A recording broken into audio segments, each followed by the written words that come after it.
Assalamu alaikum, everyone. For those who may not know, I'm Aksa Tariq and I represent and head the editorial for the CXO Media Properties in Pakistan. We are a technology media conferences and insights company operating out of Pakistan and, bringing in local as well as global insights to you on multiple topics with our properties like CIO, CSO, and other magazines. Most of us are aware of, how the COVID-19 pandemic has been an immense, not just humanitarian crisis, but also that one of those which has affected worldwide economics with rapidly and unexpected, broad disruption to businesses. We've also seen that enterprises have been left to struggle to maintain security and business continuity, and keeping them, I think, parallel, going on as a parallel has been one of the biggest challenges that's been identified locally as well as globally. With this, to help understand and respond to the evolving cybersecurity challenges, this was a conversation 10 years ago, or I think 12 years ago when we did our first CSO awards. The designation of a CISO did not really exist. We've had the honor of knowing most of you who are here as our panelists today. We've engaged with you over the years, understanding what the landscape looks like, how each of you have contributed to this industry, whether it's the FSI, whether it's telecom, or whether it's other industries that are growing rapidly, and understanding what cybersecurity means for the enterprise. So with this, Cyber Sectober as a conference, as a virtual engagement, was designed to offer security insights from across Pakistan's enterprise, startups, public sector, and education spaces. We want to understand, we want to contribute, and we want to learn about, the cybersecurity landscape. And we hope that at the end of this virtual exercise and the work that results from it keeps the debate open and alive on how the overall industry can benefit by becoming leaders in defending the workspace across the board. So on behalf of my entire team, I'd like to welcome all of you to Cyber Sectober 2021, a comprehensive series of talks, panels, masterclasses, making it one of the most comprehensive sessions on cybersecurity in Pakistan.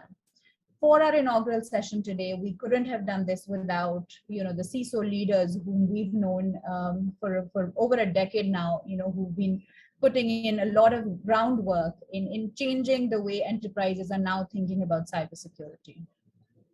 Our topic for today, for our inaugural day, is CISO Gauge, FSIs and CellCos, and the BIGs building risk frameworks. And the reason why we wanted to start off the session with such powerful, organizations and people was to understand how the framework of a cybersecurity enterprise or an enterprise that has been focusing on this has led to a robust, business strategy as well. With me today, I'd like to quickly welcome each of our panelists today, do a quick intro. Some of them may join in slightly later, but I'll introduce them as we go. But I'd like to, have each one of you quickly introduce yourself, tell us about a little bit about your work, and then we'll take a deep dive into your profiles as well as the work that you've done. So Adnan Sahab, if we can start from you. Bahut shukriya ji, Aksa. Thanks a lot. Before I introduce myself to you, let me steal the opportunity to thank you for arranging this, I must say, very constructive discussion amongst our diversified range of panelists. I'm really honored to be part of this discussion group and glad to learn from the views of the panelists. Well, apart from overseeing some of the operation support systems related to telecom, I am also supervising network and information security of the PTCL group. When we say PTCL group, it covers both PTCL organization as well as Ufone organization. So previously, I was supervising the information security portfolio of Ufone for the last 3 or 4 years. And for the last 1 year, the PTCL portfolio has also been added on. Thank you, Ji. Thanks for everybody else. It's nice to be here. Associated with this group for quite some time. So I guess like most of you are familiar with me. I have been with the IS domain for a very long time now, almost my entire lifetime, it seems like it now. But since '99, I've been managing either the control functions or the security for multiple organizations. And so here I am again, so bear with me. Thank you, Aksha. मैं स्पेक्शन insurance limited में head of IT काम कर रहा हूँ। मुझे तकरीबन 1 year हुआ है यहाँ पे ज्वाइन किए हुए। इसके साथ ही मेरी जो एडिशनल रिस्पॉन्सिबिलिटी है उसमें मैं चीफ इंफॉर्मेशन सिक्योरिटी ऑफिसर अपनी जो रिस्पॉन्सिबिलिटी पे ऑफ कर रहा हूँ। हमारी जो मेन इधर रिस्पॉन्सिबिलिटी है बीइंग अ सीईसओ, वो बेसिकली एससीसीपी की जो गाइडलाइंस है उनको फॉलो करना है। क्योंकि हम एक सेमी ऑर्गेनाइजेशन है, सेमी गवर्नमेंट से गवर्नमेंट के अंडर में काम कर रहे हैं, तो हमारे रेगुलेटरी अथॉरिटी को फॉलो करके चल रहे हैं। तो राइट नाउ हम अभी साइबर सिक्योरिटी के हवाले से अभी हम वर्किंग शुरू कर रहे हैं। अगर देखा जाए तो अभी हमने इस हवाले से कोई खास वर्किंग नहीं की है, मगर बहुत सी चीज़ें हैं, बहुत से प्रोजेक्ट्स हैं जो पाइपलाइन में इंशाल्लाह ताला इनकमिंग मंथ्स जो है इंशाल्लाह हम डिप्लॉयमेंट स्टार्ट करेंगे। इसके अलावा जो है मैं गुल अहमद में था, वहाँ पे मैं basically lead data centre services था।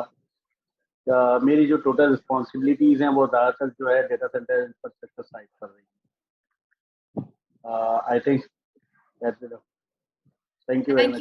And you know, one of the reasons why we wanted to have someone from the insurance side is because, you know, banks and telecom industries have already had a CISO for a while now, but जैसे आपने कहा कि SECP ने recently, you know, एक regulation की वजह से now all insurance companies are into trouble because they now need to develop that. So we thought it would be an interesting mix. Exactly. How GEDD. So I think it will be a great learning opportunity for all of us here.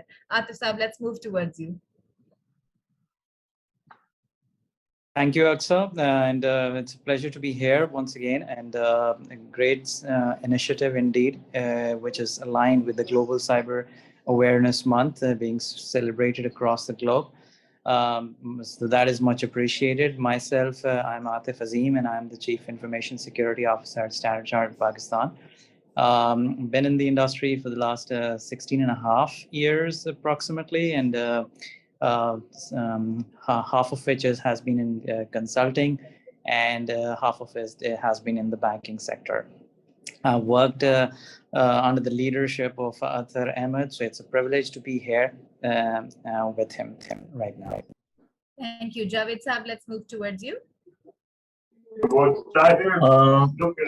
Assalamu alaikum, everyone. First of all, I'd like to thank Mirza and your organization for setting up this webinar. And second thing, it's been around 20 years in the industry, and most of the part is in the information security area. And right now I'm heading the information security department of Samba Bank as a chief information security officer. Most of the friends are here in the panelists, my seniors, colleagues, Athar bhai, Amir, Siddiqui, and other people I know, because it's a small industry. So, you know, it's good to see the friends together again. So it's so what we are going to hear about this topic from other friends today. Thank you. Thank you. Amir Saab, let's move towards you. Thank you so much, Aksa, for the opportunity to be in front of all my seniors and my colleagues and all that. My name is Amir Siddiqui, as you all know, and I'm working in this industry as in the domain of information security from around 14 to 15 years. Like Athar bhai said, we are a few people who started from the very scratch, you know, on the job descriptions of creating users and, you know, assigning them roles and all that, strategic objectives of business and, you know, purity in terms of achieving the business goals. Operational, I'm also looking for our on 24/7 security operations center here. I've just developed it. Developing this SOC from the scratch is from one of my new experiences. Wherever I have been, you know, we are kind of doing a semi SOC of a thing. So a lot of regulations coming in, digitalization coming in, COVID changing the overall scenario of the, you know, the banking, how it is will be done in the future. The EMI is coming in, and, you know, a lot of entities interacting, and, you know, a lot of entities integrating with each other and providing solutions to their customers. So a lot of security challenges, a lot of expectations from business, from the senior management towards security. We are day by day exposed to new things and new challenges. So this session will and these kind of sessions will definitely help us in improving ourselves and Ji, Aksa, thank you. First of all, I think I'll take this opportunity, first of all, to thank you, Aksa, and your entire team for putting up this excellent initiative in terms of getting with this amazing lineup of speakers which are here on this forum. I honestly, I feel very humbled to be part of such an esteemed panelist, which are all there. I basically look after. I'm the head for governance and controls in is Standard Chartered Bank. I'm also the current information and cyber security lead for the bank as well, and I am I am one of those founding members who basically embedded the risk type framework for cyber security in the organization. I have been in the banking industry for 10 years now.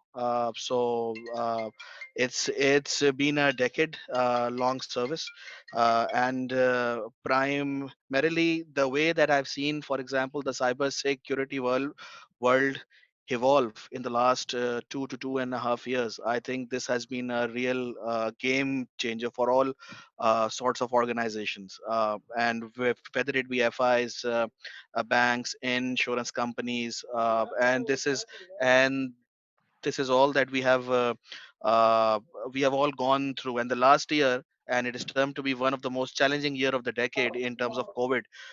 So all of us have collectively seen how the cyber resilience and the ask for cyber resilience has gone up.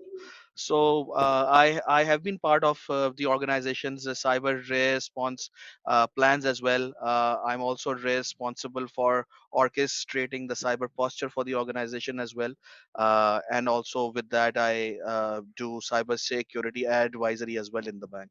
So I think I look forward to a very holistic session, and really pleased to be part of this session. So gentlemen, I'd like to quickly start with identifying, a lot of you have talked about um, how building risk frameworks within your organization and within your own portfolios of work, whether it was through 1 or 2 decades uh, here in Pakistan as well as globally for some of you. What would you identify as the top security challenges, given that 2020 and 2021 were years that nobody really had mapped out for many reasons. Of course, COVID escalated all of that, but business leaders have rightly focused on remaining resilient through operational and financial pressures while that was going on. I know that most of you were advocating for cybersecurity, to bunk up cybersecurity within your enterprises, but only now are most organizations taking this time to step back and ask, what does the new reality look like over the coming months and the next few years, and how do we prepare for it? So very quickly, top security, cybersecurity challenges that you are facing currently, and how do we see this moving forward? Well, Alexa, let me start the discussion. Basically, like you have just said, that in 2020 beginning, we saw the pandemic rising and taking over globally. And with the COVID coming, we saw exponential growth in the technology part. In fact, the boom that we saw in the industries, um, not only the technology people, but in fact, the cybersecurity people were not ready for that kind of expansion, exponential growth. So with that exponential growth, definitely we saw a new wave of cyber attacks, cyber threats coming in, like phishing attacks and things like that. So definitely it became challenging for the information security people, especially the chief information security officers sitting at the strategic positions to come up with the strategical ways and deploying the technology, taking steps, taking measures, taking controls. And in fact, the most challenging part was that in this exponential growth, definitely the budgets were limited because the technology was also trying to get the most budgets to set up the technological infrastructure to facilitate the business. And from that, definitely information security was also trying to get their share, to implement the controls and to cater the rising threats. So in my opinion, that was the biggest challenge and that the CISOs have faced and even now facing right now. And as the days goes by, definitely we see an rising in the different kinds of attacks, especially those attacks which are targeting the human elements and the technology as well. So these are the challenges I believe are the most significant and most worrying for the CISOs. Gee, there's a bit of silence, so I thought let's fill the gap. So, okay, guys, like if I start on the challenges, like then we can go on for the rest of the day. So, like I'll try to make it as concise and crisp as possible. The COVID did bring in new challenges of certain sort. Like we saw a spike in the remote working across the globe.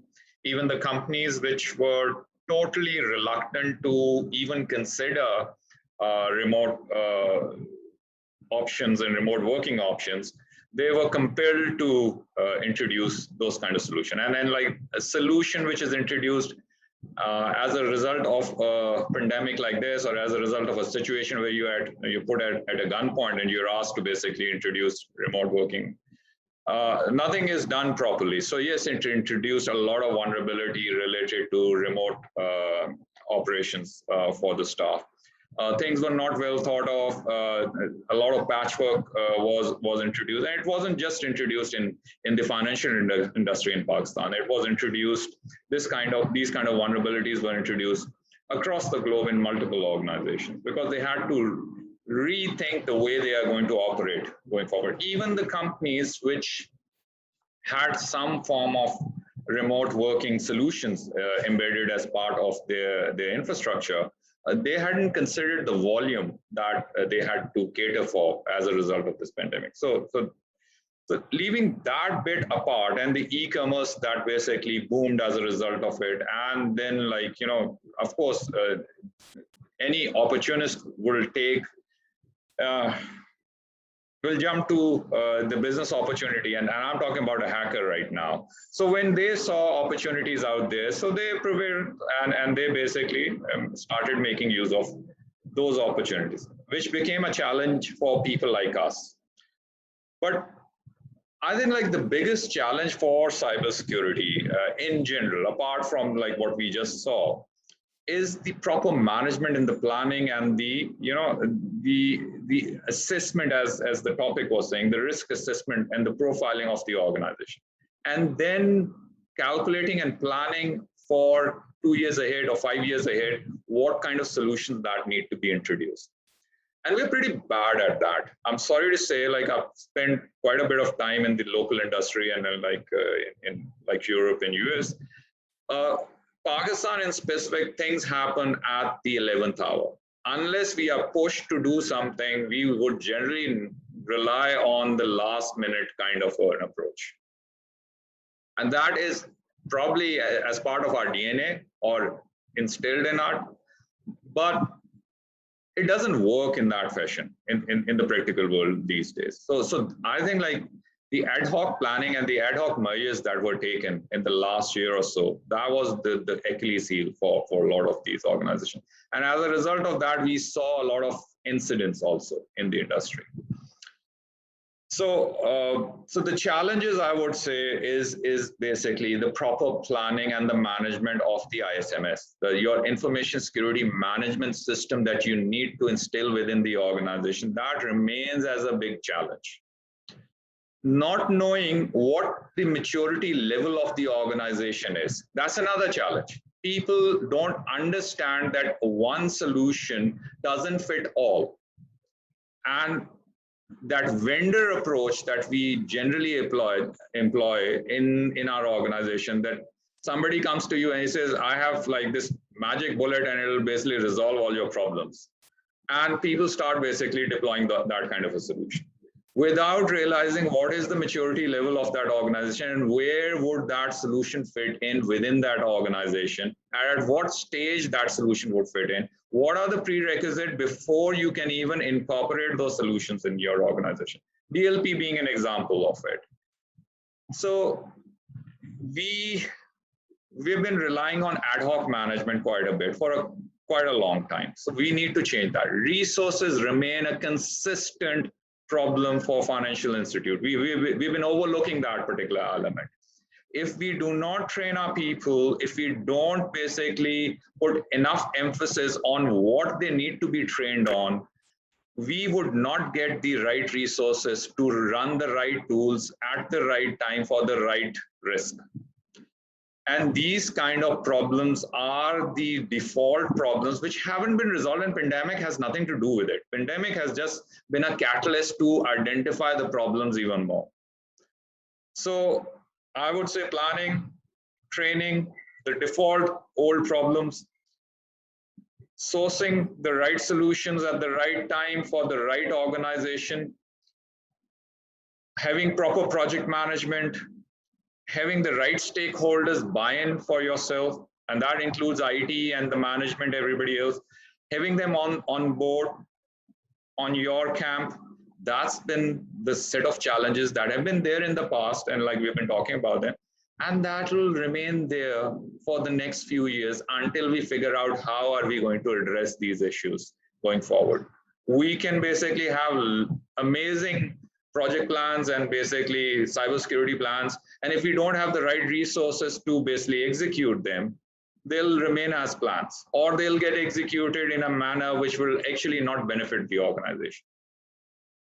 So to cut the long story short, I think we should focus on the basics and make sure that like we have appropriate plan to achieve the right level of controls to mitigate the identified risk. And for that, we need to first identify our risks. And unless we know what is wrong, we will not be able to fix it. So rather than doing that paper-based risk assessment, we should have proper model-based risk assessment tailored for the organization. And we should have periodic cycles of those risk assessments to identify what's going wrong. And we should have measures to evaluate what is the performance of our controls also. So once we have that, we can basically then have some ray of hope that we will improve in the future and things will head in the right direction without wasting too many of our resources. Absolutely. I think I found a lot of heads nodding when you were talking with most of our panelists in agreement to what you've said. You know, someone earlier on had said that, you know, all our approaches are very reaction based in this industry, and that's one of the biggest challenges that we've, you know, been able to identify with the help of each one of you. Adnan Saab or Tauseef Saab, whoever would like to take this forward. Aksa, if I could add to what Athar Saab has mentioned and what Javed has articulated, I want to touch upon a different perspective. Being working in a telecom organization and specifically in cellular organization, I want to touch upon the challenges related to information security controls and measures, how they are being treated and considered in a cellular environment and operations. Okay, for that perspective, on a holistically landscape, we first need to understand how a cellular organization in terms of infrastructure look like. Broadly speaking, we can categorize it into two pillars. One is the conventional telecom or cellular network. This is the conventional cellular telecom based technologies like GSM for the 2G, WCDMA for the 3G, HSPA for the 4G, LTE for the 5G, so on and so forth. The other pillar in our cellular operations is the allied and support systems network. And when we say allied and support system networks, is primarily comprises of business support systems that include CRM, provisioning, data warehousing, enterprise data networks, and all the conventional IT infrastructure things. So if I talk the second pillar first, all the controls and measures that are deployed in this support and operations BSS support portfolio, they are primarily the same as deployed in the conventional IT infrastructure philosophy, either in financial institutes or in IT industries and so on and so forth. However, if we focus on the telecommunication specific technologies and infrastructures, the information security measures in this domain is usually not a much talked about a scenario. And I think perhaps there is a reason to it. Basically, the different standards that govern cellular or telecommunication technologies, they are primarily driven by telecommunication professionals, like GSMA associations, like 3GPP specifications, like ETSI specifications, so on and so forth. These standards and specifications, primarily they cover aspects related to telecommunications handshaking and operations. Although these standards also cover some of the aspects related to information security or cyber security, but primarily this is considered as an inherent design of the systems. The telecommunication professionals, they primarily somehow or the other completely rely on the design and the recommendations that have already been embedded in these solutions.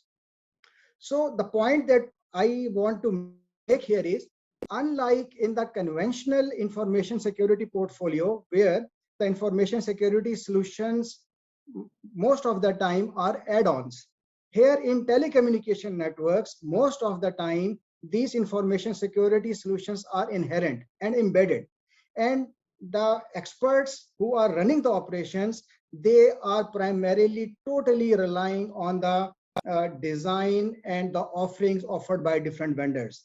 Experience has shown that this approach is not at all robust. There are a lot of gaps that are now surfacing, keeping in perspective that the overall ecosystem related to telecommunication networks are expanding. More devices are now being connected. With IoTs coming in, billions and billions of sensors with IP addresses, IP traffic, data traffic, they are now becoming part of the overall environment. This is posing a lot of threat. One cannot rely on the inherent designs and inherent standards. One have to think out of the box. So this is perhaps one of the challenges being faced by the telco and cellular organizations, and they have to be extremely vigilant when taking into consideration inherent as well as add-on technology solutions. Thank you, Ji. Thank you very much. I think that was there were great insights on a different perspective, and I often wonder, even when we were putting together this session, कि अगर regulation नहीं होती तो शायद अभी तक जितनी progress cyber security में हुई है वो भी नहीं हुई भी होती, because given the state that it's been. Tauseef Sab, I'd like you to chime in here, because of course we're talking about the telecom industry, and you've been championing the cause at Telenor as well. Let's hear it from you. Yeah. Thank you, Aksa. And I will say I will agree with Athar Saab on the front that in Pakistan, we mostly do things when they really hit us on our head. But then this is not just, I will say, relevant for Pakistan, because in my current role, so I have been working with some other Asian countries as well. So this is more or less same. And if I just relate it with the cyber security, so what happens is, and this is almost across the world, then whenever we see some cyber security incident happening, then we have that attention from the security, the technology, and the board, and the executive management, and everyone else. But if you can say hackers are kind enough, they are not putting, they are not giving us due attention, then we live in our fool's paradise. We assume that we are fine.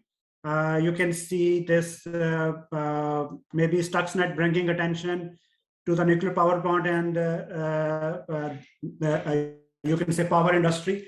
We can see Florida incident recently in United States bringing that attention back to the cybersecurity issues related to human life, how it can affect that. So I think this is more or less same everywhere, and this is the biggest dilemma that we have in cybersecurity industry, that until someone outside come and tell us that, guys, you are vulnerable, we mostly organizations don't have that comprehensive security strategy to prepare themselves to a level where they can really give you can say good deterrence to such attacks, where they can prove that they are due diligent. So these are the things I think that are in my views challenging. And why this is happening? First and foremost thing, we don't have the right organization in many a right security organization in many of our businesses, many of our public sector organizations. And when I say that, I can just pinpoint it to security leadership role. Do we have the right security leadership in those organizations who can understand what the challenge is? Then those people have the capability to go to the executive management and describe them, guys, we are vulnerable here, and this is what it can mean to our business. Who have that maturity and courage and that clarity to face the board of directors and then tell them what it means. So I think this is first and foremost that I have started at least discussing more and more in such panels where I participate. I think this is the major missing bit. Yes, we may have some challenge to find the right people, but then that challenge exists for every domain. It's not just cybersecurity. When industry decide that we have to get maturity in any specific field, then what happens? They start investing on it. They start investing on those people, and then that community start developing across the country. Do we have the right people for you can say business intelligence, IoT, power sector from maybe 100 years ago? No. So as soon as we have those demands, businesses and government started to invest in that, and then that community started to develop. So I think the first and foremost thing that I will request the people in this forum and then who are listening, that we should start thinking on the lines where we establish the right security organization in our current organizations. If that is there, then we have the people who are responsible, who can be held accountable to make sure that security is there in day-to-day business. So that is the first and foremost thing that I will emphasize. Then the second thing is we must know ourselves. हमारा infrastructure है क्या? I'm switching to a bit of Urdu. हमारा system क्या है? हमारा business क्या है? हमारा infrastructure क्या है? Many a time when we see how security incident and attack happen, what is the root cause behind that? People start researching on the organization that we want to hack in, and they gradually, with the help of the tool, the people, the budget and everything, they get a much better understanding of the infrastructure that we operate as the businesses, and then they are able to find those vulnerabilities and they get in. So I think that is very important. We should know our business, we should know our infrastructure and vulnerabilities, and then we need to plan how to mitigate that. And then how to do that? Just a paper-based risk assessment will not help. Where we want to reach, and then there will be a journey. We are not talking about some basic security patching, disabling few users to get to advanced security stuff.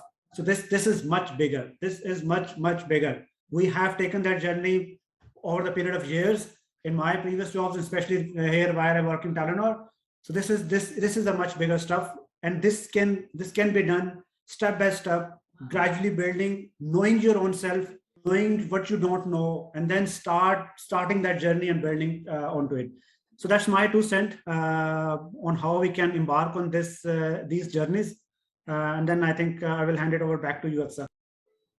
Thank you. I think that really elaborates what we were looking for, and I'd like the rest of the speakers, as they answer these questions, to also look at their opinion on how as the three of you mentioned, our approach is very security by design.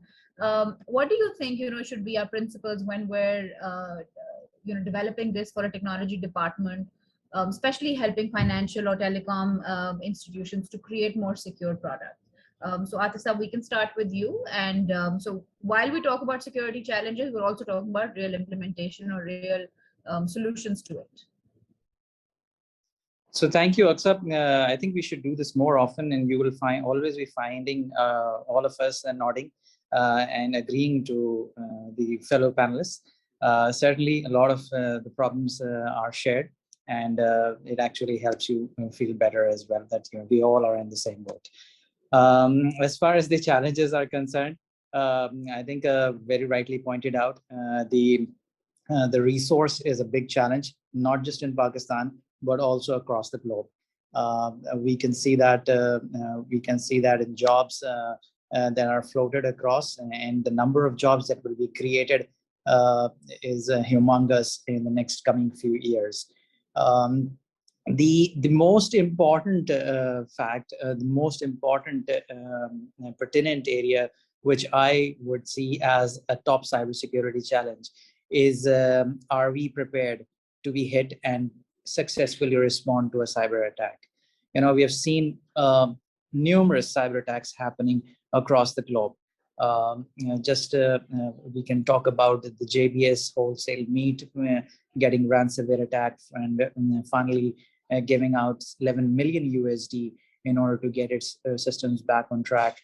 We also saw the supply chain attacks, the pipeline attacks, and there are numerous examples in the country as well, where we saw a bank getting hacked with an ATM cash out attack and 6.2 million USD being funneled out within a passage of perhaps just 20 minutes.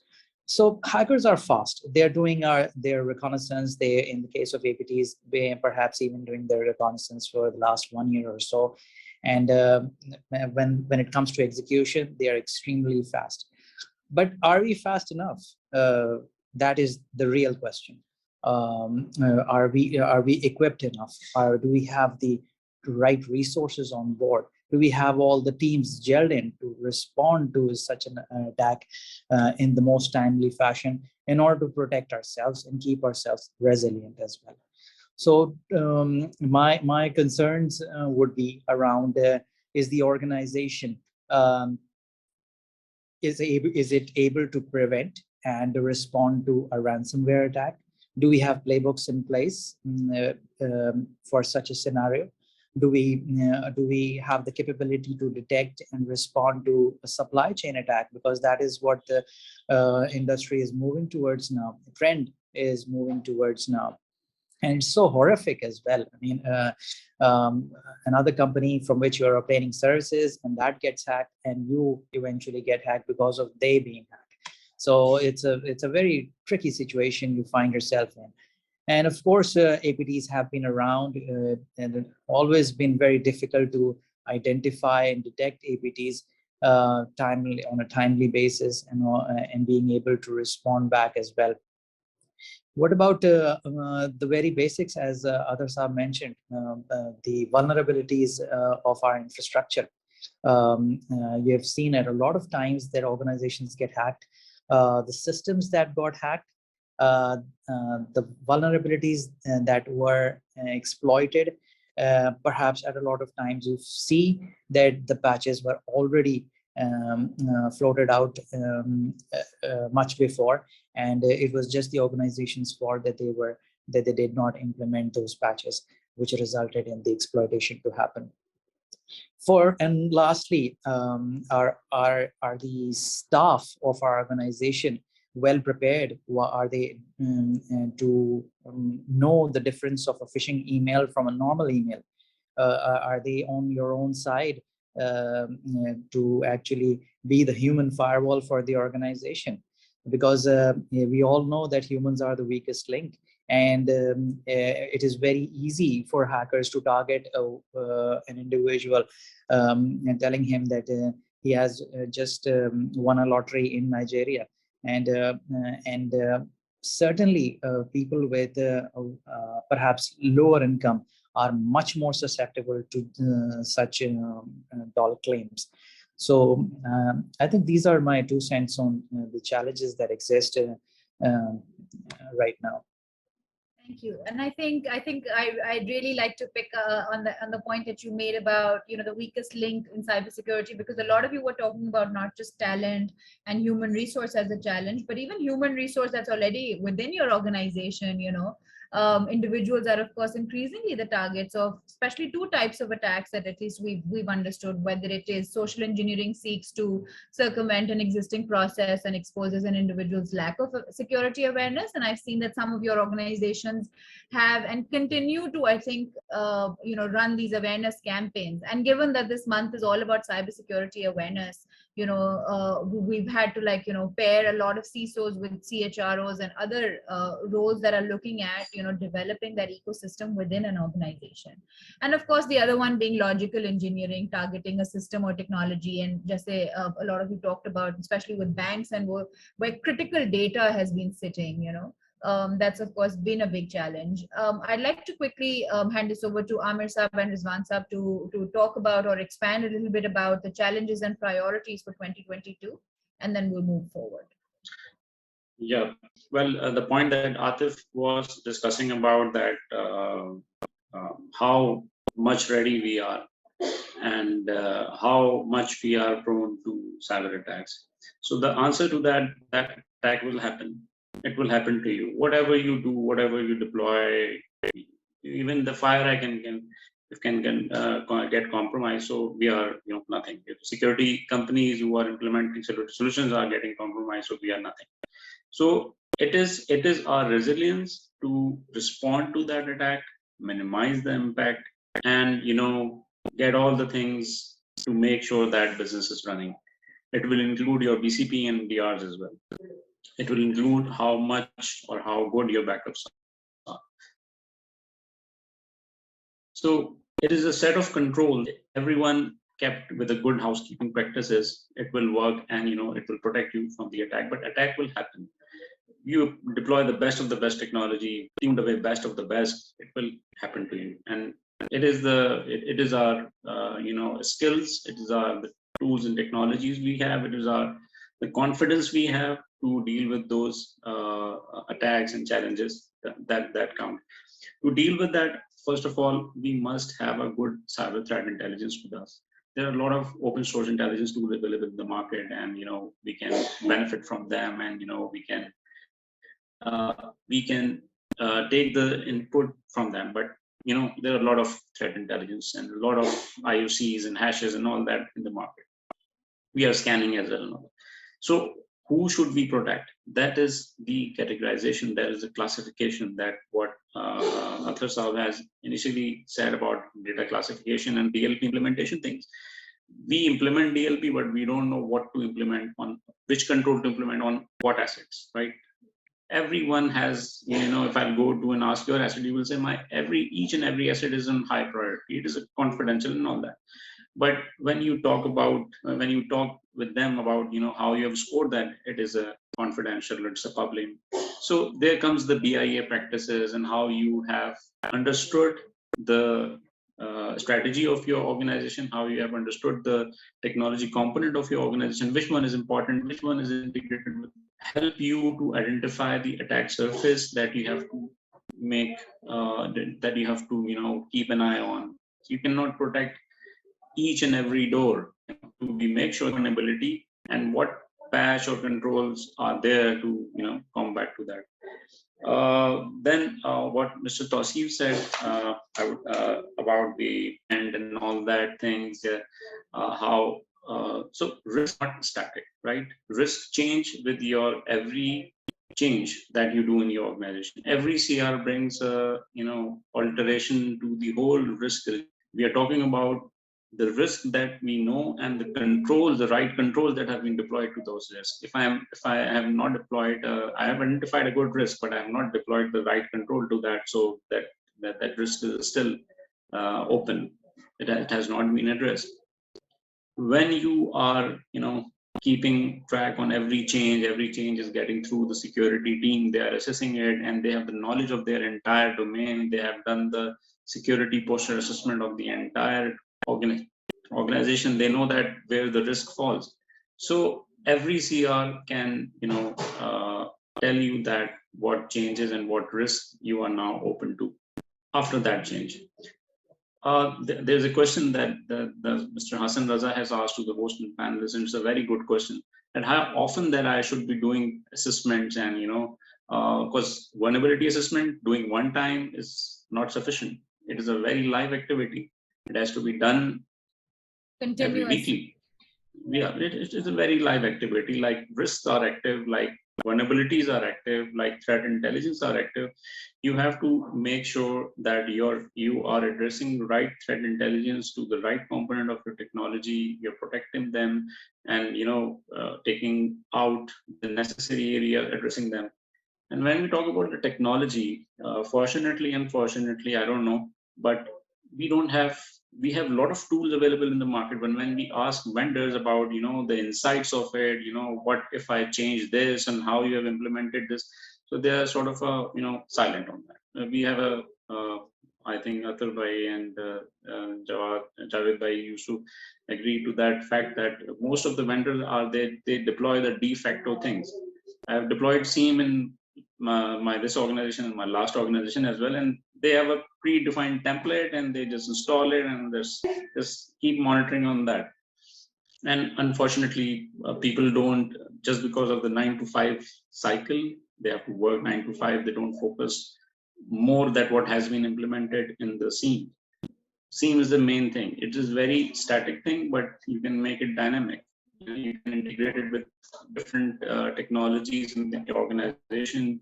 You can input the threat intelligence and make it very dynamic. It gives you the overall picture of your organization, what's happening around. But if you will not tune it to the perfection, it will give you, these are not the kind of security things that one should do. So summarizing my overall things, that we will be attacked. No, we should know more, be honest to that. If some asset is, we know that asset is, purge of getting attacked. So we should come forward and protect it as soon as we can. We should have proper training to our employees. Resource constraint that Mr. Tauseef said, it will remain, and it has with every industry. Every industry is firefighting with the resource crunch. But in our industry, I would like to have a short disagreement with Tauseef that mostly people, it's a shortage in the entire region. So mostly people get to the role of information security, they learn about the tools, technologies, and they quit outside Pakistan. So in here, we get a lot of shortage of resources for that and back. So as a CISO, we can set the strategy. We can give a tool to the teams, our security teams. But as a CISO, working in the 24/7 shifts as a SOC analyst, and getting details to the investigation, it's very it's not possible. For that, we need resources. We need good vendors with us. Those vendors are well versed of the tool that they are deploying, and they should tell everything honestly, that this tool can do this and this tool cannot do this. Sometimes we buy products and they say that this will do everything for you. Like SIEM, if deployed, what management thinks that now we are secure, nothing will happen to us. SIEM, we have SIEM with us. So these are certain kind of misconceptions that we as a CISO should make it understand to the management that these are the wrong assumptions. We need good team. We need technical trainings for them. We need to have cyber drills with us. We need to check our readiness, like we check out the readiness of the DR side. We should have good resources who can research on the environment, people where they can prosper, and we should expose them to the new technologies so they can learn and stay with us. Thank you. Thank you. Rizwan sir, would you like to add to this? I think Amir sir gave an extensive overview, but I'd like you to add from a business risk perspective, and especially because you said that you've designed it also for your team at Standard Chartered. How have you seen a shift in priorities in the last 2 years at least? Yeah, so very valid comments made by our colleagues here on the panel. And I think all those comments really gel into what I will just be covering in a bit. So, from a business risk perspective, Aksa, I think uh, when it comes down to getting the cyber security framework to be an integral part of your business risk management frameworks, I think the key question and the key challenge which comes up in all talks and in meetings, and for example, even up to the board level discussions, is that what is that optimum level of the cyber risk that the organization will be willing to carry, and a subsequent and a sub part of that question is what are those risk appetite thresholds, for example, for any organization has put up and has defined in its risk management framework, which the organization intends to adhere to. So for example, the organization does have a business plan in place whereby it says that I need to do I have a digitization is strategy which I have on my board. I need to follow it. There are some critical projects which I need to undertake from a business lens, and this is the, for example, the profitability aspect of all these critical projects.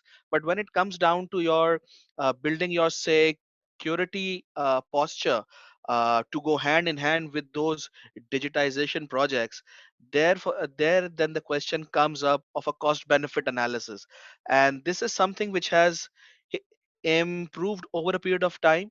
And organizations, for example, who are at a multinational level, or even at the local national level as well, they have now gained insights that this is not an area where any business owner or any organization would like to be compromised, and whether it be customers data, clients data, or their individual security platforms also. So they would not and they are not willing to get those platforms compromised for that business revenue which will come in. uh, so first is, for example, what is that optimum risk level that the organization wishes to achieve. Setting that goes hand in hand with having appropriate risk appetite thresholds, and that should be clear, and that should be clearly defined in our corporate strategy, in our business strategy, in our ICS strategy, which is the new, not a very new term on in the market, but it has been there. But as Hatar Saab was mentioning earlier on, that not for the sake of paper filling, but it needs to be well weaved into our corporate strategy as a whole. And then following that, uh, if we look onto that, if we want to make it really effective and efficient in terms of delivery, then we also need to quantify and measure, or we have to have a appropriate set of frameworks in place that can quantify and that can measure the effectiveness of the security controls that an organization is willing to implement or it has implemented so far. uh, and that is again having some key performance metrics in place which the management and the board can monitor. And but I think the main debate which comes on to, and this is a theme which has been covered earlier on, is, for example, having appropriate security budgets in place. And by that I mean both for training personnel, training staff, the human firewall aspect as Atif mentioned earlier on, and also there should be a metric to gauge an organization's risk profile on a periodic basis, as Atar Saab was mentioning. We all do understand that this is something, and this is an area which evolves by the next second. So obviously, every new second brings in a new set of era here for the security professionals which are there. And then that whole thing boils down to how well do I know my organization, how well do I know my architecture which is there, how well do I know the tools which are working, how well I am aware of the fact that there are certain solutions which I have taken are properly gelled into my uh, uh, IT infrastructure as well. So I think all these collaborates into, and to top it all, I think industry collaboration is one cherry on the cake which all of us would like to have. and lessons learned in order, if for example there is a cyber attack in one of the industries, whether it be pharma, banking, or insurance companies or whatever. So I think appropriate forum for socialization of such instances will help other to keep their guard as well. It is oftenly quoted that, and it's a famous quote by Robert Mueller, who once said that there are two types of organizations in the world: one who has been hacked and one who will be. So I think following that notion, so we need to keep in mind that either we will be attacked. It again comes down to how much resilient our postures are to go back, and how promptly we can revert to our cyber incident response plans. Again, the notion of playbooks is always there. Cyber drills are there, but it has been seen in the past that banks who have been hit by cyber attacks, or other companies as well, those also used to have those cyber drills, cyber attacks. But again, there on the day of the cyber attack event, the some odd thing came into picture, which caused a huge impact to them. For this, I think cyber insurance is again a new concept which is evolving by the time that we are going in. But again, then I think for that, the communication with the board, both from a top-down approach and from a bottom-up approach as well. These two areas are very critical in terms of when you lay out your ICS strategy for your organization as well. Otherwise, what will happen is that uh, that the staff and the employee workforce will have something else in mind, and for example the board will have something else. So we all need to sing the same song. Otherwise, we all need to be aligned in all aspects. And this is one area where all of us have seen in the past, and we are, and it was correctly mentioned earlier on that I think COVID, what it did was it was just a catalyst. Again, it raised eyebrows as well of certain people. Uh, but I think from a training and awareness perspective as well, for large organizations, it is again a challenge. For multinational organizations which have presence in various domains in various countries, it's again a challenge. On the risk profiling part, I am aware that there are certain banks who have just started their journey on this risk assessment.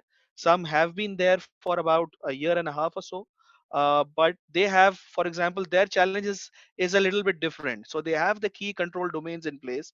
They know which domains to focus on when they are doing the risk profiling. But the aspect of getting new solutions on board, for instance, cloud platforms are again one area where our regulator, State Bank of Pakistan, came up with a framework as well recently. And but it's again an area where uh, uh, appropriate knowledge needs to be there in individuals who are looking after these topics in organizations.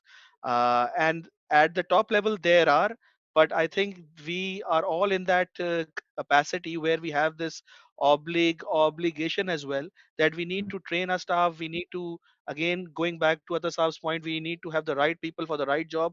And again, there should be appropriate budgets in place, and that will only come in when, for example, people at the CISO's level, at our level as well, obviously, who are looking after this domain and field, will get that two-way channel working from a top-down and from a bottom-up approach.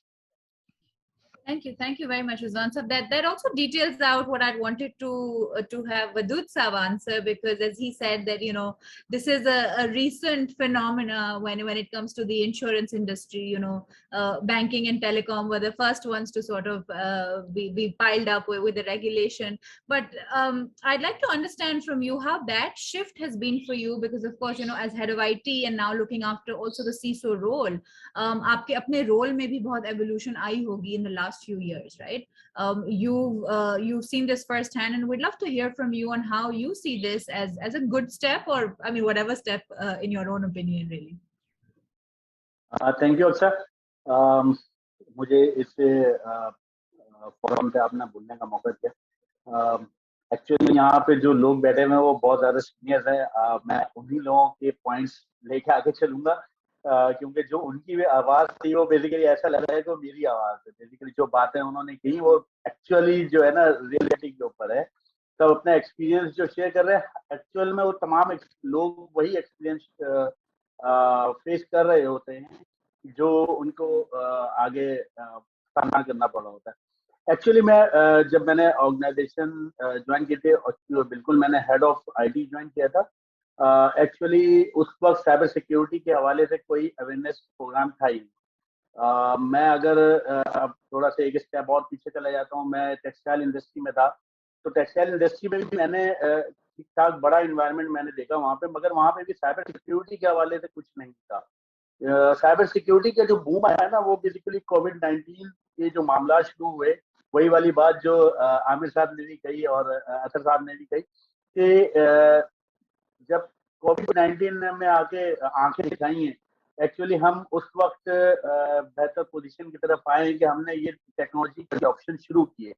Actual जो industry है वो technology या IT की infrastructure के ऊपर पैसे या budget या हम उसे फंड्स कहें, वो उसको इन्वेस्ट करते हुए थोड़ा सा रिलेक्टेंट रहते हैं। हमें उनको बताना पड़ता है कि आपने बेसिकली जो ये इन्वेस्टमेंट कर रहे हैं, बेसिकली ये एक्सपेंडिचर जिसे काउंट कर रहे हैं, ये बेसिकली एक्सपेंडिचर नहीं है, इन्वेस्टमेंट है। क्योंकि आपकी कोई भी इंडस्ट्री, आप किसी भी इंडस्ट्री से चालू रखते हैं, आपकी तमाम बिजनेस की जो बैकबोन है वो बेसिकली आईटी के ऊपर मुनहसर होती है। आपका जो बिजनेस आ रहा होता है, ऑब्वियसली वो मार्केटिंग डिपार्टमेंट और सेल्स डिपार्टमेंट लेके आ रहा होता है, मगर बेसिकली उस बिजनेस को इन्हेंसमेंट की तरफ जो लेके जा रहा होता है वो आईटी होता है, उसको कंप्लीटनेस की तरफ जो लेके जा रहा होता है वो आईटी होता है। मैं अगर साइबर सिक्योरिटी की तरफ अभी आ जाऊं तो अगर हम देखेंगे तो अभी भी जो सबसे बड़ा चैलेंज है वो जो है साइबर सिक्योरिटी अवेयरनेस का है।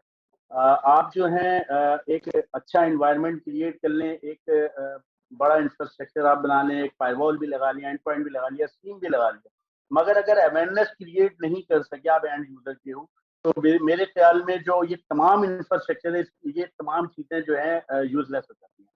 आपको सबसे मेन चीज जो है वो अवेयरनेस पैदा करनी पड़ेगी तमाम यूजर्स एंड यूजर्स के ऊपर कि आपने बेसिकली अपनी जो कंप्यूटिंग डिवाइसेस यूज करनी है उसके एसओपीज क्या है, आपने उसको किस तरीके से यूज करना है, सिक्योरिटी प्रोटोकॉल्स को कितना फॉलो करना है। अगर आप तमाम चीजों को नहीं फॉलो नहीं कर पाएंगे या इम्प्लीमेंटेशन नहीं कर पाएंगे तो सीम भी लगा लें, वही जो बात हुई कि सीम भी लगा लें, सीम लगाने से भी कोई फायदा नहीं है क्योंकि SIEM is only the monitoring solution. हम अगर सिक्योरिटी सोल्यूशन की तरफ जाते हैं तो मैक्सिमम ऑर्गेनाइजेशन जो लार्ज ऑर्गेनाइजेशन है या मिड ऑर्गेनाइजेशन है, उधर हर जगह फायरवॉल तो एटलीस्ट अवेलेबल है, जो एक बिल्कुल कह लें कि बॉर्डर लाइन होती है फॉर द सिक्योरिटी कि आपके जो भी साइबर सिक्योरिटी में जो भी डेटा आपका ट्रैफिक आ रहा है या जा रहा है, वो तमाम की जो मॉनिटरिंग है उसके जो ऊपर जो गार्ड्स हैं वो हमारे बेसिकली फायरवॉल प्रोवाइड कर होता है। मगर अगर यही थ्रेट इंटरनल है, यूजर एंड से आ रहा है, एक जैसे मैं बड़ी आजकल अगर मैं 2020 और 2021 में जो सबसे बड़ा रिस्क जो मौजूद है वो बेसिकली रैंसमवेयर है। रैंसमवेयर बेसिकली हम कहते हैं कि वो एक्सटर्नल थ्रेट है, बेसिकली वो है इंटरनल थ्रेट। वो इंटरनल थ्रेट ऐसे है कि तमाम यूजर जो भी एंड यूजर है उसको पता ही नहीं है कि उसने अपने जो ईमेल्स में जो उसके बाद लिंक्स आ रहे हैं उसमें कौन सा लिंक उसमें फॉलो करना है, कौन सा जो है अटेंड नहीं करना है। अगर कोई ईमेल जो एक अननोन ईमेल या अननोन सोर्स से आ रही है, उस ईमेल को किस तरह अटेंड करना है, या कोई अगर ऐसी ईमेल आ जाती है जो बेसिकली एक पोटेंशियल नजर आती है या शस्पियस है, तो उसको किस तरह रिपोर्ट करना है। बेसिकली इंसिडेंट रिपोर्टिंग या हम ये कहेंगे कि थ्रेट की को किस तरीके से डील करना है, वो तमाम अवेयरनेस एक एंड यूजर के अंदर क्रिएट करने की जरूरत है। मेरे ख्याल में इससे ज्यादा बोलने की जरूरत ही नहीं, क्योंकि जो बातें अब तक डिस्कस हो चुकी हैं वो रिपीट वो सही नहीं रहेगा ना, टाइम वो होगा। मेरे ख्याल में जो अतर साहब ने और आमिर साहब ने, अदनान साहब ने जो बातें कही हैं, दिस इज द मेन जो मेन चैलेंजेस हैं या मेन टॉपिक्स हैं या मेन हम ये कहेंगे कि हमें जो है किन चीज़ों को अडॉप्ट करना चाहिए, किन चीज़ों से हमें बचना चाहिए, वो तमाम चीज़ें ऑलरेडी डिस्कस हो चुकी हैं। I think thank you very much. बहुत शुक्रिया। Thank you, Wadood. So we also have here with us Farooq Wahab. He's actually led global teams for cybersecurity as well. Farooq Sahab, if you're here and can open your video and audio, we'd like to hear from you on the shifting priorities in 2022. And of course, you've also had a close eye on the global as well as local perspective when it comes to the cybersecurity landscape. So I think challenges are same. What we are facing in what in international arena is facing. I think we are not that proactive. Others are proactive than us. I think this is the main difference. I think issues are the same, and most of the thing, ignorance is blessing. कई चीजें हमें पता ही नहीं होती और हो जाती हैं. So that's a blessing as well. I think challenges and issues are the same. And one more thing, but the positive thing is the resource crunch is there. But I see Pakistan is a pumping station for pumping good human resource to the whole, in Gulf, in Europe, in Americas. I think our Pakistanis are doing good and best there. I think there is advantage and there is a disadvantage at the same time. But these guys definitely help us, update us with upcoming regime and current happenings as well. I don't take it as a threat, but nevertheless, resource crunch is there. Proper resource that is having a know-how of the stuff is a challenge. We are facing a challenge. Proper resources are not there. The guys are sitting in Gulf and stuff like that. They're pulling the resources out, but nevertheless, this is in and out. But we have universities. We have large human resource population that's coming up. I think that's our strength. But nevertheless, there's again we see the challenge. But I see, on my opinion, the biggest and foremost challenge is the tone at the top. I have earlier said in different conferences and stuff like that. Actually, but we are facing to know this is an issue. This is much more important. We are talking about these and things. This Amir said, rightly said, Athar Sahab rightly said, and I think Adnan bhai rightly said. I think these are the issues. These are the issues everywhere around the world. But we are facing as a major issue, that is understanding. We have to understand tone at the top should be addressed. I think cyber, we have to, our leadership needs to understand this is a big issue for the country as well. I think this is a major and big issue, which I see. Thank you, Jawad Saab. I'd like to also ask my panelists here today, especially from the telecom industry, how do you think the regulated industries can set the ground for non-regulated industries on cybersecurity? As I mentioned earlier, the reason why we put this session first was because this is an industry that has to be honest, when we look from the outside, it has seen tremendous growth when it comes to understanding cybersecurity and real implementations also. So if you all could, map out that how do you set the foundation for non-regulated industries? Sabne ab yahi kaha, and even research now says that in 2021 and 2022, the largest attacks will not be on financial institutes anymore. It will be on health, it will be on pharma, it will be on education, it will be on industry. And those are just some of the sessions that we've lined up through the next couple of days. But we'd love to hear from you. If I could comment from the telco's perspective. Okay, fine. Basically, with the telecommunication operations, cellular operations, we are in a bit lucky in a sense that our regulator, Pakistan Telecommunication Authority, they have taken the lead and they have come up with legislation and regulations stipulating all the guidelines that need to be basically incorporated by all the telecom organizations down the road. This regulations is going to act as a Bible for all of us, and it will set standard benchmarks, basic benchmarks, as well as advanced benchmarks for all of us to conform to. So basically, with these regulations in place and in the offing, we primarily see a clear roadmap for us to follow. although this would require a lot of investment as well, depending upon the gaps that are being identified from organizations to organizations. But I think this will drive and will ensure that the needle will keep on moving for times to come. So for those organizations and companies that are primarily not on a larger scale or on bigger scales, and they find it extremely challenging to spend some of their pocket size into these initiatives like information security, I think they can get a very good flavor regarding the baseline standards, and primarily those baseline standard conformance need to have mandatory obligations to be complied with. This is from my side. So very quick comment on your question. So yes, PT has started that. They've taken the lead after SCB to formulate. Start कर दिया PTN ने. Yeah.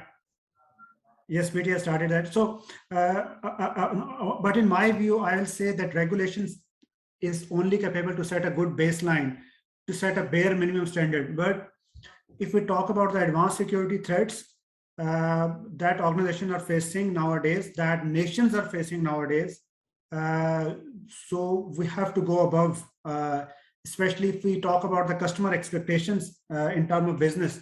So both of these demand that we go above the regulation. Regulation is just the basic or baseline where you can say each and every one of us. So if I talk about the telco industry, so there are 4 mobile operators.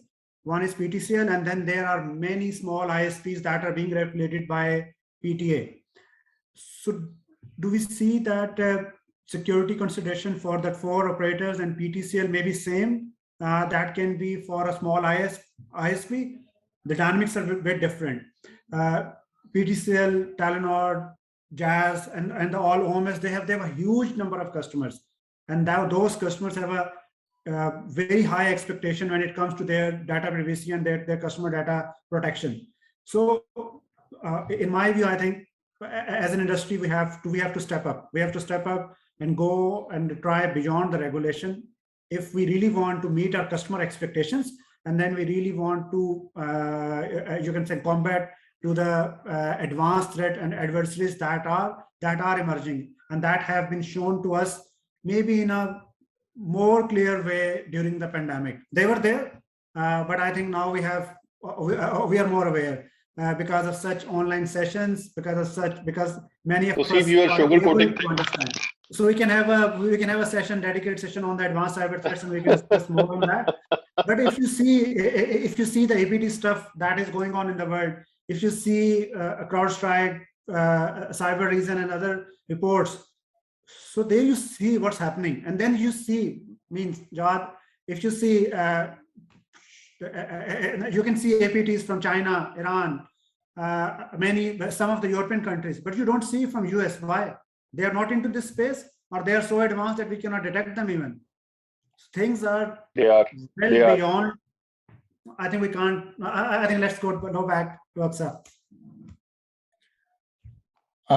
Yeah, Aksa, from the banking side, I would like to add. I got the opportunity to work in the telecom as well, and to spend some time over there.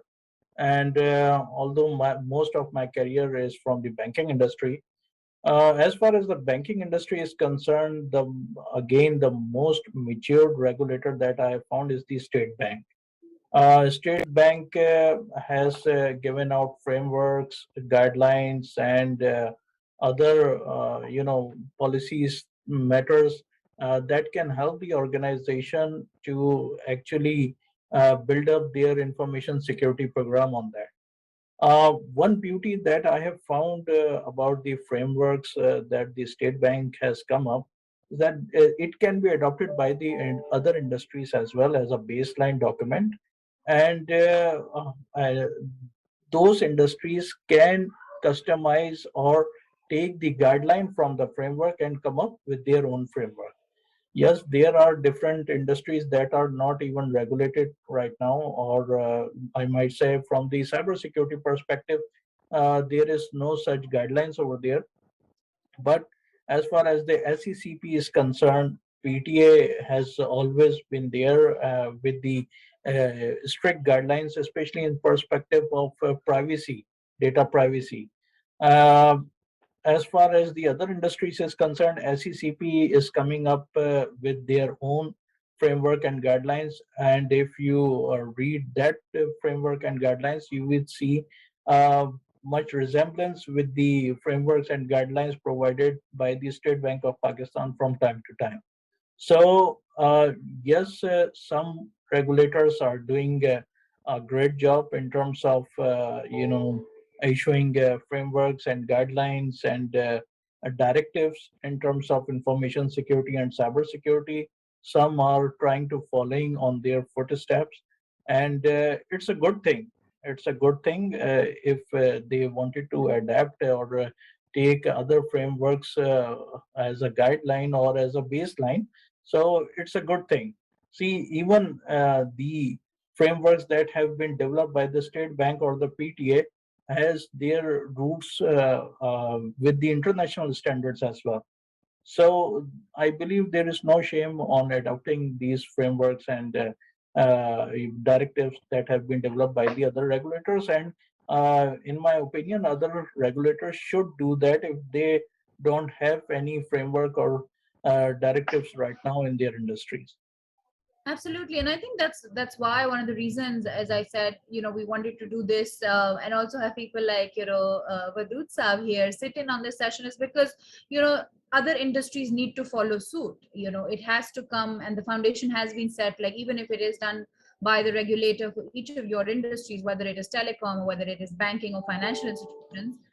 That's what the whole idea is on setting the right kind of foundation. Farooq Saab, do we have you here with us? Yes, you do have me very much. Okay. Quickly, if we could have an overview from you, because you've also looked at global markets, and as Javed Saab rightly said, that there's no harm in, or there's no challenge in accepting that there are better standards globally as well. How do we bring that to Pakistan, and how have you seen that landscape shift in Pakistan, if at all, in the last few years? Gee, so I would definitely agree with what Javed Jabbar just said, because if you look at the concept of Cybersecurity Awareness Month, it came from Department of Homeland Security about 8 years ago or 18 years ago, मुझे याद नहीं है. But what the perspective was that was to come up with campaigns and best practices around user awareness. Grew from there, then Canada adopted it, UK adopted it, and the whole world adopted it. Every year, Department of Homeland Security, Canadian Center of Cybersecurity, and I think the relevant departments in UK and EU, they do publish campaigns around user security awareness, and they can be adopted by everybody. I work with the Canadian Center of Cybersecurity as an advisor, and every year we publish a whole campaign along with marketing collateral for users. I mean, so we can probably adopt them also. Apart from that, in Pakistan itself, PBA has played a very important role in user awareness. I think other regulators and organizations have also created content around user awareness also. Banks itself have done a pretty good job in terms of creating awareness for consumers and the employees also. So there's no harm in borrowing stuff from them. And I think everybody has played that part. इसी वजह से मैंने पहले international perspective की बात की और पाकिस्तान की भी बात की. PBA का जो कैंपेन आज से 2 महीने पहले एयर हुआ था, in which we had Shan in it, was aggressively promoted through all the TV channels and I believe radio also. So I think making sure that we are able to borrow things from that is good. And when it comes to awareness, there is no intellectual property owned by banks or organizations. You can probably use them. I think what we need to do and focus on is ensuring that our content is aligned with what's happening in terms of the recent threats. Like juice jacking, bड़ी common चीज हो चुकी है in terms of people using those public USB sockets for charging their devices, public Wi-Fi. So making sure that awareness is aligned with what the current trends are is possibly something that we need to focus on. Farooq, you take my heart out. Very rightly said. Thank you, sir. Thank you. So for those who may not know, Jawad Saab heads is also the chairman of the Cybersecurity Forum at the Pakistan Bank. Big responsibility. Gee. Too many hats that you wear for the security side. Yes. Sorry, I was leaving it to Athar Saab if he'd like to add something in here. Thanks, Aksa. I think the panelists have addressed most of the points, and as I initially stated, we can go on and on about cybersecurity and but in the interest of time, I think the salient points I had covered right at the beginning, and having the right methodology to have a proper risk assessment done, again, an area of concern, an area of challenge. I don't think most of the financial institutes in Pakistan have the right models to have a sustained risk assessment, which can identify their risk in relation to the risk of the assets. Models to have risk assessments, inherent risk assessment, and then the vulnerability identification, and then the residual risk assessments are not there. If they are there, they're very fundamental and they actually don't help much. Planning is weak across our organization, not having the ability to foresee what will be the core areas of interest for information security, not having the right maturity model or having the ability to understand the maturity of the information security within the organization is a big challenge, because lack of understanding of maturity within an organization results in introduction of incorrect tools. When I say incorrect, that doesn't mean that that tool is incorrect. The timing and the prerequisite required for that tool are inaccurate. So as a result, you don't get much out of that tool. And then the correct configuration of our systems and tools, etc., they all play a vital role in giving and in getting the maximum for the buck that the organization is investing. And that all boils down to the main core issue, the strength and the understanding of the resources, the information security resources. So if you have a wise individual in an organization, he can even develop tools and basically develop controls without the need of the multiple boxes that are introduced in an organization. Boxes help, most of these products and solutions help.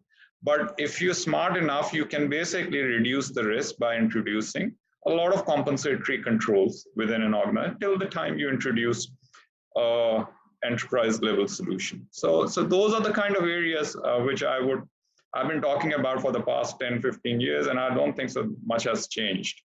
And it's about time that as a country, and the challenges for Pakistan are very different, as some of the other panelists were mentioning. We need to see Pakistan as a very different country as far as the resource constraints are concerned. If you're US, UK, a European country, you can attract a lot of talent from countries like Pakistan, India, and all over the world. But we don't have that luxury in Pakistan. How many non-Pakistanis have you seen in our industry working over here? And that will basically give you an answer.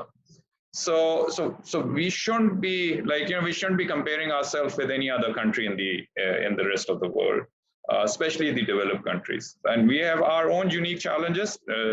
Brain drain is one of them, and making sure that we have the right resources sustained within Pakistan is a challenge, and it will remain a challenge for a very long time. And we need to find a solution to address that.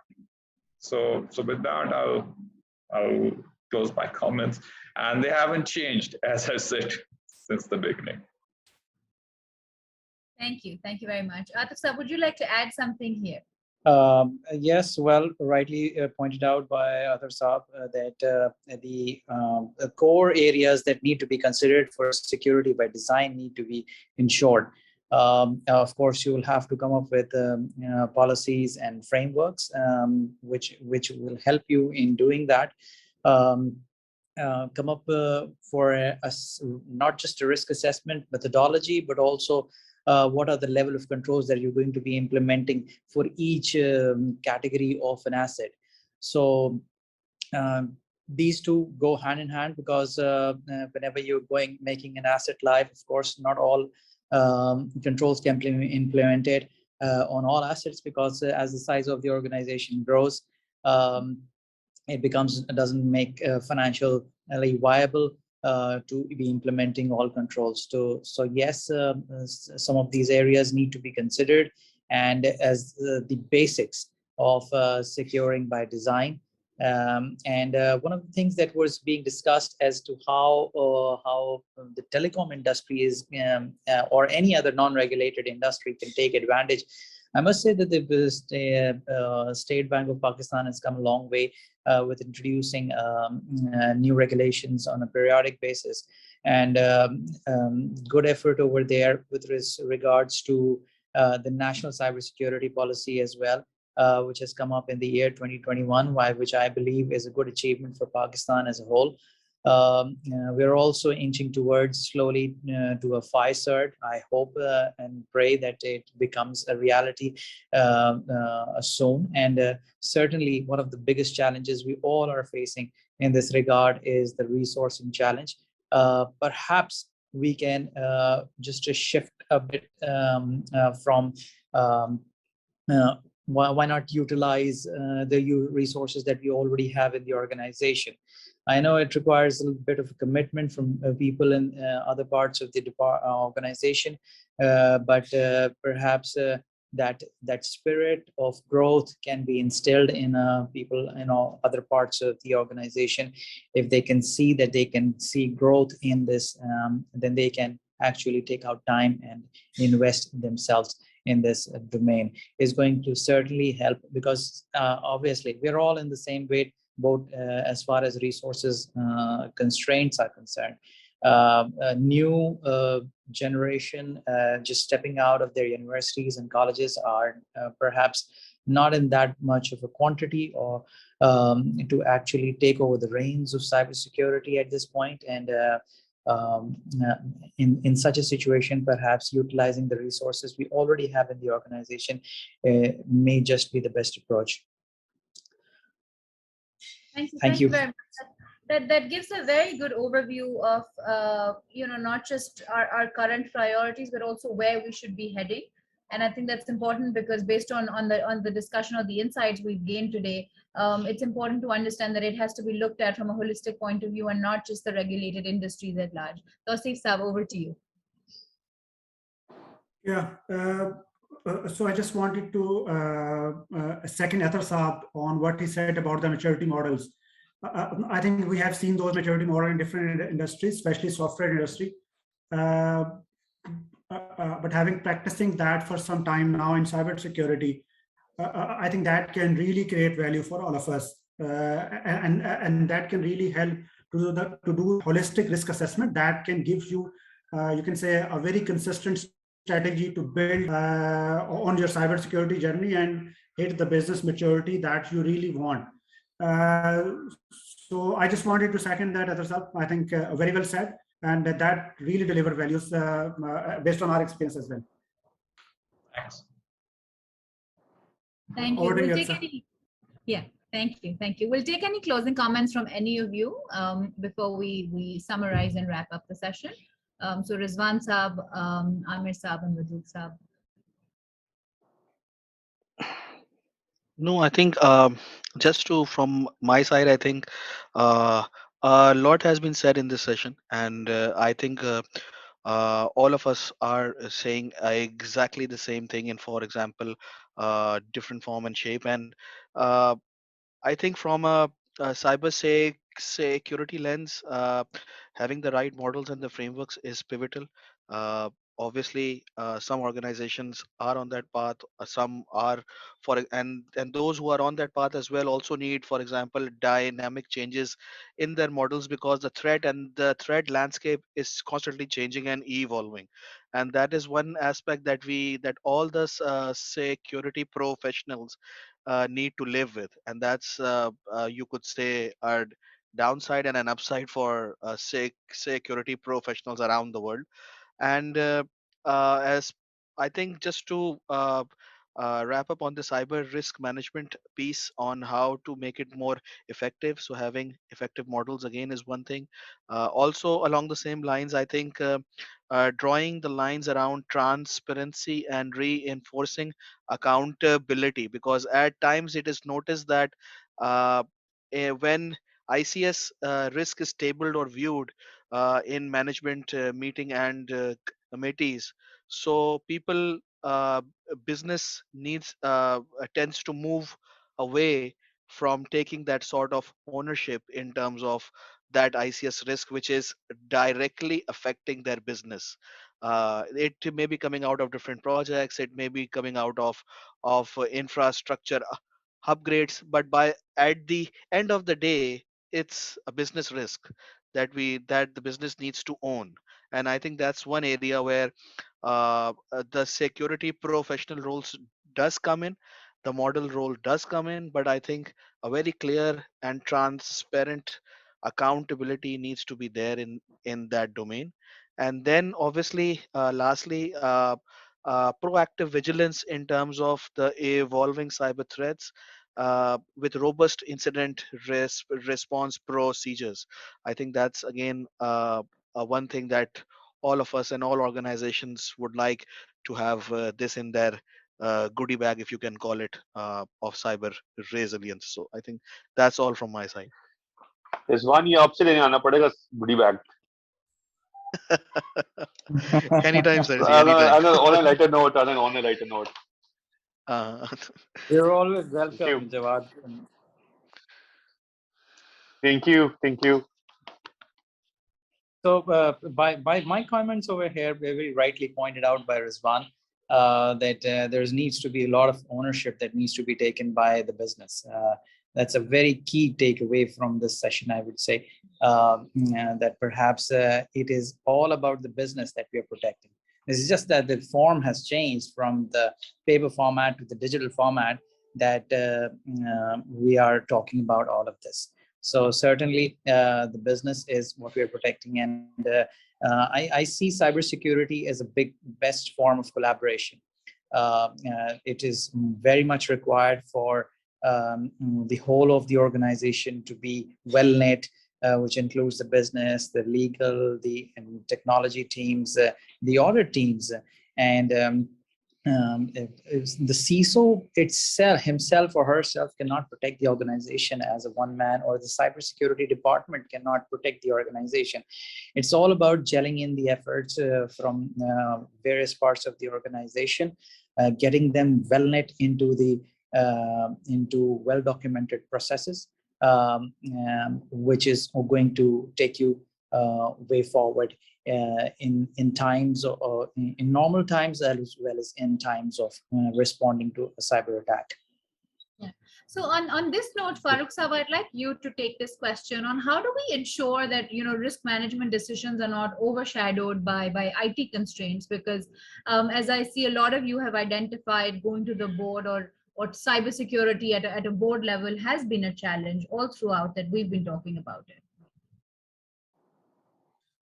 So a couple of things that I have noted in Pakistan is that risk management is an enterprise-wide subject, and most of the organizations don't even have like a enterprise risk management framework or like a risk appetite.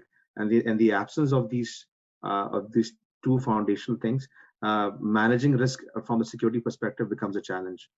I mean, organizations like multinational banks like Standard Chartered or Telenor, which have a pretty mature ERM model. I mean, they don't have any challenges, and I mean, and probably Atif can correct me if I'm wrong, don't have any challenges in presenting and managing risks. So I think the key challenge right now is around creating awareness amongst the board members and the executive management around risk management. And in the wake of the fact that there is no enterprise risk management frameworks or risk appetite, or perhaps there are some organizations who are struggling with in implementing enterprise risk management framework. So with that in mind, I think managing risk from the holistic perspective is a challenge, but it can still be done.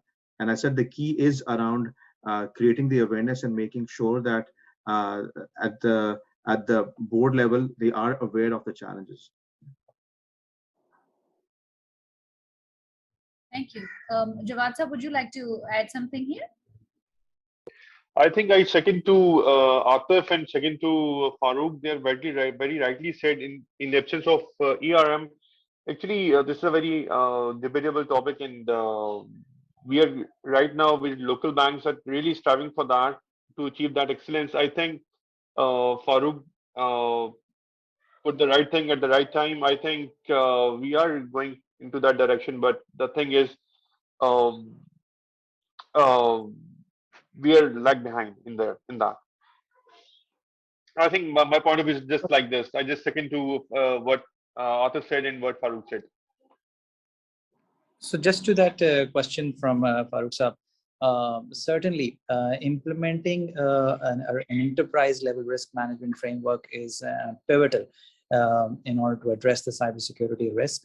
And perhaps it is a challenge in all kinds of organizations. Certainly, there's the I would say the culture of the organization matters a lot over here. And some organizations accept hard stances, hard standards coming in. Some don't. And that becomes a challenge as well. Just from that culture part, I would like to state that when I was attempting the CISM exam back in 2008, one of the key ways of answering question was, if you see the one of the answer options to be either senior management or culture, look towards these to be the one of the best options. And I so understand that now. Because I must say that the culture of the organization matters so much in embedding cybersecurity culture. That's my 2 cents in this regard. Thank you very much.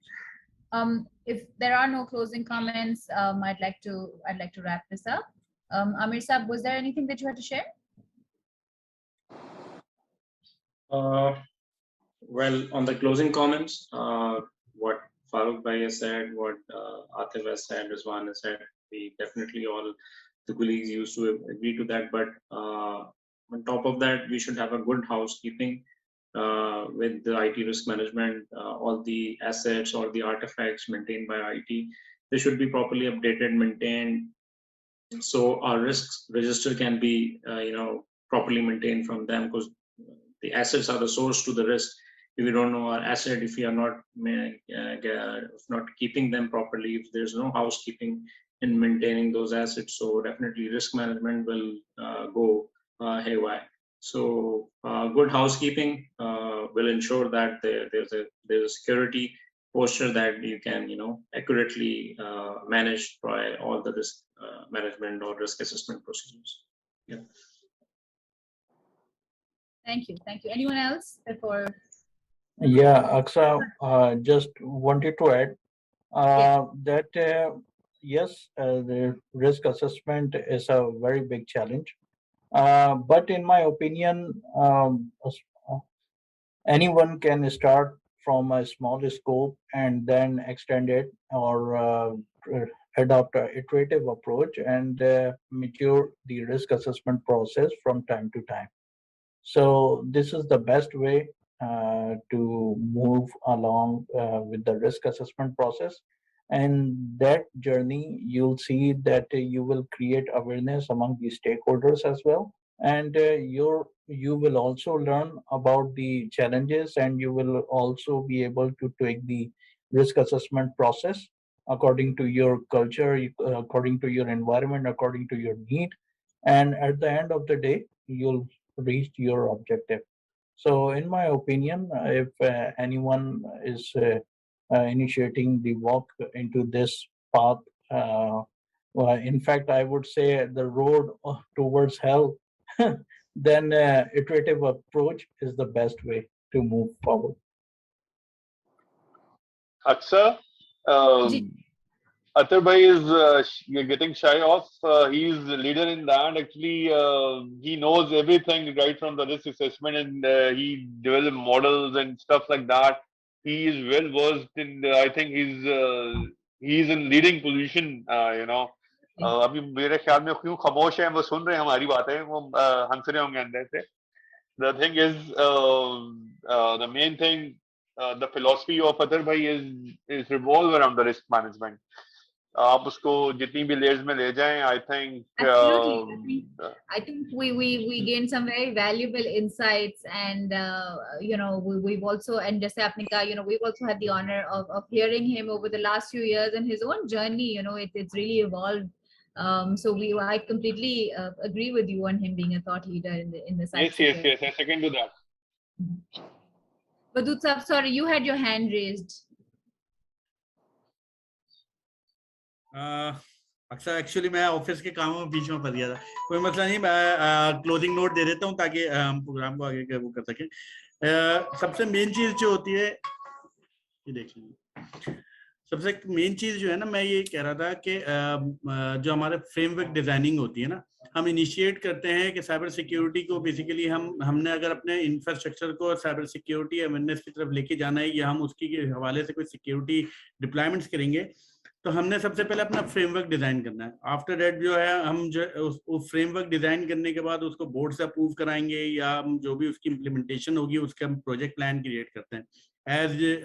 جیسے کہ عاطف صاحب نے وہی بات کہی تھی, اور نام سوری ہمارے پینلسٹ آلریڈی اس چیز کو ہائی لائٹ کر چکے ہیں.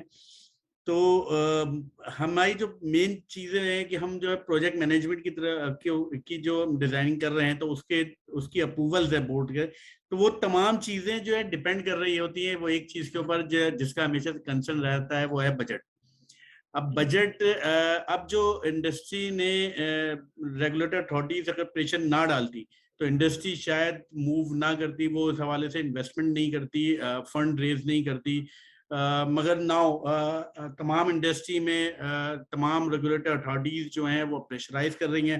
ہوپ فلی کہ اب جو ہے ہم ایک اچھے روڈ میپ کی طرف جائیں گے, اور ایک اچھا سیکورٹی کے اوپر جو ہے بوم نظر آئے گا, آگے ٹرینڈ نظر آئے گا. ان تمام چیزوں کے ہوتے ہوئے آپ اگر تمام ڈپلائمنٹس کر لیں, انویسٹمنٹس کر لیں, سیم سولوشن, جیسے کہ یہی بات پہ تمام پینلسٹ نے ایگری کی کہ ہم ڈفرینٹ قسم کے ٹولس بھی اپلائی کر لیں, مگر ہم اویئرنیس اگر کریٹ نہیں کر پاتے ہیں, سائبر سیکیورٹی کی اویئرنیس جو ہے اگر وہ کریٹ نہیں کر پاتے, یہ تمام چیزیں بیکار ہو جائیں گی. کیونکہ سب سے بڑا جو خطرہ یا سب سے بڑا جو رسک ہے وہ آپ کے نیٹ ورک کے لیے, آپ کے آئی ٹی انفراسٹرکچر کے لیے, وہ بیسیکلی انٹرنل تھریٹس ہیں. اور وہ انٹرنل تھریٹس کا اگر میں سب سے بڑا جو آئیڈینٹیفائی کروں, جو سب سے بڑا چیلنج ہے وہ یوزر ہے. تو اینڈ یوزر کو اویئرنیس کریٹ کرنا بہت زیادہ ضروری ہے, اس کے لیے ٹریننگ سیشنز ہونے چاہیے. That's it. I think the closing note کو concise کرتے ہیں اور ختم کرتے ہیں. Thank you, ma'am. Thank you. Thank you, everybody. If I may take the opportunity to jump in once again and continue to what Jawad, Khalid was mentioning. Having worked under Athar Ahmed's leadership, I must say that his concepts on risk management of cybersecurity are razor sharp.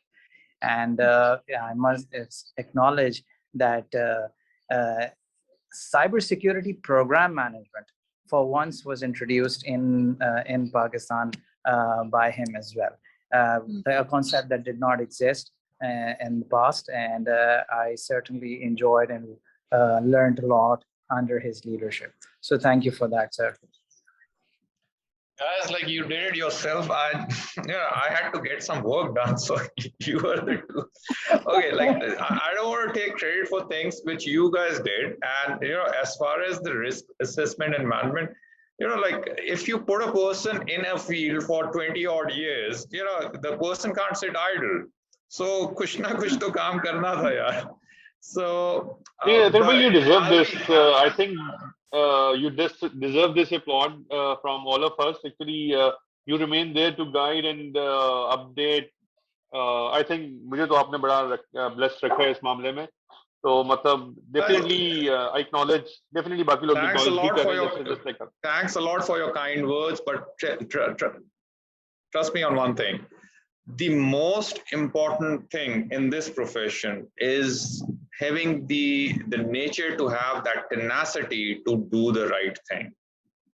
Frankly speaking, if you don't have that, people will crush you and they'll roll over you, and you will not be able to deliver what this function is supposed to deliver.